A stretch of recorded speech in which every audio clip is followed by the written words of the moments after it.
Hello and welcome back to episode 45 of Whiskey and Cigars. Today's going to be a two-part episode, hopefully. The topic we'll be talking about today will be, since me and Joe are in the trades, we wanted to give apprentices, new guys, rookies, greenhorns, advice for getting into the trades and what tools they should buy, what to expect, and all that stuff. We're both drinking brisk because we don't have any whiskey at the moment, and I'm smoking Bull Moose. And I'm smoking Chillin' Moose. Chillin' Moose, yep. I forgot who they're by. I forget who they're by. I think they're Alec Bradley. Don't quote me on that, but I think they're Alec Bradley. Yeah, these are leftovers from our buddy's Ed, his wedding. Edo. He bought about 200 of these, so he gave us like 100 each. Okay. But these are massive, so alright. So we're going to start off. Before we start that off, what trade do you work in? I am a residential framer. And I put in windows and doors. So I build houses. It's a simple thing. I don't finish them, but I do the rough framing. And I've been doing it for going into 9 years. So, I'm 25, so it'll be 9 years. Going into 10 years. So, it's exciting. Just repetitive. I am a industrial glass and metal worker, also known as a glazer. I install glass into skyscrapers and such like that. It's not just skyscrapers, any building, any like storefront, like something like that. Commercial. Commercial, pretty much. So, best thing is, you got commercial and you got residential. So you got two opinions on something, which is if you're going into residential or commercial. I am also a union glazer, so. And I'm not union. I work for, so there you go. I'm not going to name the company I work for, but I'm part of the International Union of Painters and Allied Trades. So now you have union and non-union. Yep. So this episode, the first part of this, two-part will be what you should buy first coming in as a journeyman or an apprentice or a first year. Sure. I don't know how they say it outside. New guy. Just greenhorn. So Joe, you can go first. So I'm gonna. This is because I got it right here. Let's talk about tape measures. So over my 10 years, I'll just say 10 years. Over the 10 years I've been working, I found that there's the top two tape measures for me working residential outside the durability. It'd be the Stanley, the Fat Maxes, and then the Milwaukee studs. Now, I would say, because the Milwaukee studs are expensive, don't get into them right away. Get in the Stanley Fat Max, because you could get two of those for $24 that, right now. And if you break them, you can send them in and get a new one. It's, This is my Stanley. This isn't my work one. We have props down here. This is my unpaid ranch hand. This is like my to-go bag if I have to go fix something on the ranch. But I have a Stanley. I've been using it for over a year. And the only thing that's wrong with it right now is kind of like how this is. This bottom is weird. Yeah. But the top is perfectly fine for me. Right. And I'm using all 25 feet of it for glass and all that stuff. I know he uses pretty much all 25 feet of it for studs and all very, that. Very, very tough on tools. I am very tough on tools. So I know, I can tell you the durability is. It's always a Stanley. The Stanley Fat Max and the Milwaukee Stud have been my top two as durability standpoint. I would personally go with the Milwaukee because it's just very, very slightly better. The hook, when you hook on's a little better for framing. Residential house framing, and the standout's just a little bit better, so you can reach a little, this little stuff, but it's not. I would go with Stanley because it's cheaper if you're just starting out. And if you can't afford a Stanley Fat Max, another one that's good, I have a glazer that I work with. He's been using a Stanley Power Lock for about The silver one? Yeah, The silver for about ones? 7 years, and it still works great. Is And it that's there? a cheaper valve. Yeah, there's another one. Dan, grab that real quick. Yeah, can you grab that real quick? No, right, the tape measure right in the too. front. Yep, right there. There you go. On Papa. Yeah, the These Power ones. Lock. Yeah, that was my go-to until I got the Fat Max. These ones are a little cheaper. They're pretty good, Yeah, but the Fat Max is just overall better. oh, what me and Joe like about the Fat Max is, can you open up the tape? It's buttery, smooth. Stanleys are smooth too. Here, hold it up straight. It's got a thicker tongue. Yeah, it's inch and like an 8. I can tell you right now. Inch and a quarter. So And learn how to read a tape measure before. Like, go on YouTube, learn how to read a tape 2 measure. feet. It's Now, real easy. as an apprentice or as a greenhorn, most of the time we're not going to expect you to go, Instantly and read. instantly and read, 23 and, or 24 inches, technically, this says. But don't be that guy who shows up and be like, 23 and 15 lines, Right. There's many YouTube channels out there, we're not going to go over it, of teaching you how to read a tape measure. The one that screws me up all the time is the 16ths. Yeah. Sometimes I have to count because I'm like, wait, that don't make no sense. Well, like I said, I've been doing it long enough where I'm good at it. At this point in time, obviously it's not the best, but I'm good at it. Some days you're off and it takes you a minute to read it, but other than that, you'll be all right. Next thing, I'd say buy. Framing. This is framing. Alright, we'll put up the hammer. Hammer. For framing. Framing hammer. The hammer is your most important tool, basically. Because in framing, you want straight claw. You always want straight claw for framing. Curved claw is finish. Straight claw, I mean this. This is straight claw. The curved claw is definitely because, easy to pry. Framing, it doesn't matter if you beat up on stuff.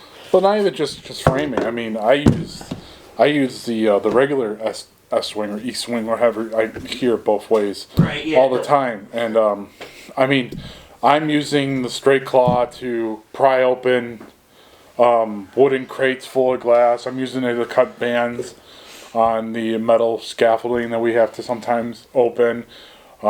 Plus, get a full metal shank. Yep. Full tang, sorry. Yep. Tang. I mean, Doesn't you can get away with a fiberglass one, but you're going to save yourself more money. It's going to be more money, but you're going to save yourself money in the long run using a full metal tang. We don't have it here, but the one I use, and it's been really good, is a DeWalt framing I hammer. have a DeWalt right over there. It's not the same, but Where's it? Oh, right there. it's hanging on the wall. Well, I got many hammers and stuff. I'm a tool. It kind of looks like this, but if you imagine, it's 16 inches long, so it's probably like this. And it's it's a 14-ounce framing hammer, which people think about it. 14 is not very much, but it hits harder than this one, scientifically, according to their studies. But it's all your preference. But do get the full steel one, because I've used wooden ones and fiberglass ones, and I've snapped them both in framing. Well, yeah, going on to the next one.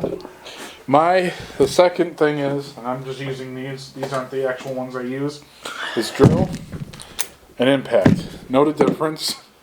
A drill is drilling holes, and you can do screws with this. There's gears, whatever it's called. The clutch setting, whatever you want to call it. But if you need, I'm dealing with mostly glass and metal, so most of the time I'm using my impact. And We don't really drill anything out. In framing wise. Yeah, I'm using this because I have to. That's what we use most of the time too. Yeah. It used to, like 10 years ago, it was this. Yeah, because the impacts weren't that good. Yeah, impacts weren't that good. The difference between an impact and a drill is an impact is it has an anvil in here. So if you have a screw or a bolt that has to go through a hole or not a hole, the anvil hits it, so it drives it in harder. That's like the easiest I can right, explain it yeah. at the moment. Drill. So I always keep them when I'm working, especially on high. I like the belt clips. I don't know Joe, but I always keep them right on me. I don't use belt clips Well, I have to on the frame because I'm on the floor most of the time. I have these things to hook on. They're ropes, so I can literally just drop it and it just drops right there. But yeah, I just keep both on me. But you don't have to buy DeWalt. These are my home use ones. That's why I actually used this when I first started off as a glazer, and it was a little too big for the pans that we were putting in, so I got the short stubby one. But I mean, it works fine. It's starting to burn up a little bit, but it doesn't have to be DeWalt. Milwaukee's good. Makita's good. The Ridge is good. The one I would try to stay away. Ryobi is the homeowner version. Yeah, I would say it's good, but it's not gonna. it's not good for commercial or. It's not gonna last you that very long. Yeah, I mean, it could, but get something brushless as well.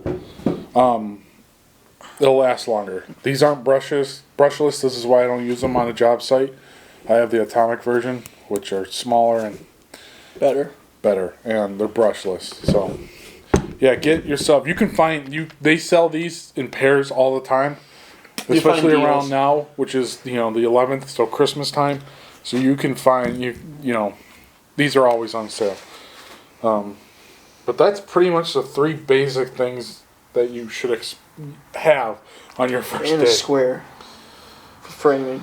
Well, not all trades use square. I'm just saying for framing. Like, this is for all trades. well, I mean, finish, drywall, all stuff to do with a house, you need a square. Yeah, but a plumber's not going to need a square. They do. Do they really? Some of them. Or do they just use their... The electrician don't need a square. The heating I'm talking guys. about the basics right now. Well, it is a basic. The only other thing that I could think of, like, on your first day is what I'm talking about. Because, after that you can see, most time your employees will be like, unless you're in the union will literally tell you what tools you're going to need. But after a while, you'll realize, like, oh, this tool, if I buy this, would make my job a lot easier. A utility knife, a good utility knife. Yeah, that's the main one. I got this DeWalt right here. I don't like this one. I like the metal one better. I just bought this one. This one was more expensive than the metal one, which doesn't make any sense to me. I like the full one, but you can get the flip ones and all that. Because I use my utility knife all the time. Every day, yeah. Yeah, so... And you don't want to use a pocket knife because it'll just get dull and you're just going to keep sharpening and then it just goes away after a while.